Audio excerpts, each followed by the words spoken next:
It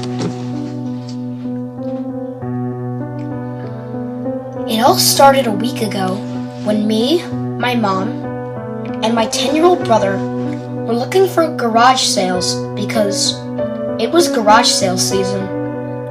We all got out of the car to look at a garage sale. The first thing I noticed was a man with a cloak and a crooked smile. I thought nothing of it and went to looking around. My brother was with my mom looking at some old pots and vases. I was on the other side looking at the DVDs when I saw a DVD labeled D Teletubbies. Now I know what you're thinking. Teletubbies? What could be creepy about that? I thought the same exact thing, but I was wrong. Very, very wrong. Being my curious self, I took the DVD and bought because I had my own money, and because if my mom found out, she would tease me along with my brother. So we drove back home and we had dinner and went to sleep. The next day, I went to school, and when I came back, I decided to finally watch the DVD. The first thing that appeared was the hill rose from behind. When the sun with the baby face rose from the horizon, I noticed that it didn't have its usual smile. It was more like a frown. You'd really have to look at it to notice. And the baby's laughter was like a soft cry or moan. It was hard to notice anyways, so I just shrugged it off and continued to watch. The rest of the episode went like normal, except for a few weird things such as the vacuum pet looking a little angrier than it should have might have had teeth. The Teletubbies just looked like they had tiny cuts on the symbols, but I just assumed that it was my eyes playing tricks on me, so I just stopped watching and waited for my family to come home.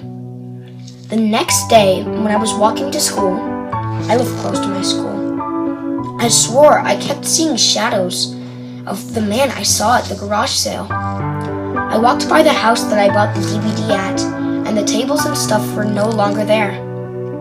I finally made it to school, and the day went on like it normally does, me being bored out of my mind. When I was in math, the man I saw at the garage sale was right out my window. Not a shadow, but real. I screamed, and my teacher asked me what was wrong. I couldn't tell her what was really going on because she would think that I was crazy. So I lied and told her that I had a panic attack. And she sent me home. The school had called my mom, and I told her I had no idea what caused it. When I got home, the first thing that I noticed was the Teletubbies case was on the ground and had numbers scratched onto the case. But I couldn't make them out. What freaked me out was the DVD was in the DVD player when the previous night I had taken it out. I reluctantly played the DVD, and this time things were a lot creepier than the last time I watched. When the sun rose, I clearly noticed it was crying, and not the normal baby cry. It was like a pain cry. Then, it went to the Teletubbies running through the field. At one point, I saw some mangled animals and children. They had entrails, brain matter, and other organs hanging from their bodies. I was stricken with horror. Then, I saw the vacuum. He had sharp teeth and blood dripping from the teeth. When I saw the Teletubbies, they looked horrifying. The green looked zombified and had a scythe for a head. The red one had a mouth and many sharp teeth for a face and spike on his head. The yellow one looked like it had its face cut off, its brain, throat, and mouth ripped out, and it had its face stitched back on, and its symbols on its head had been torn out by hand.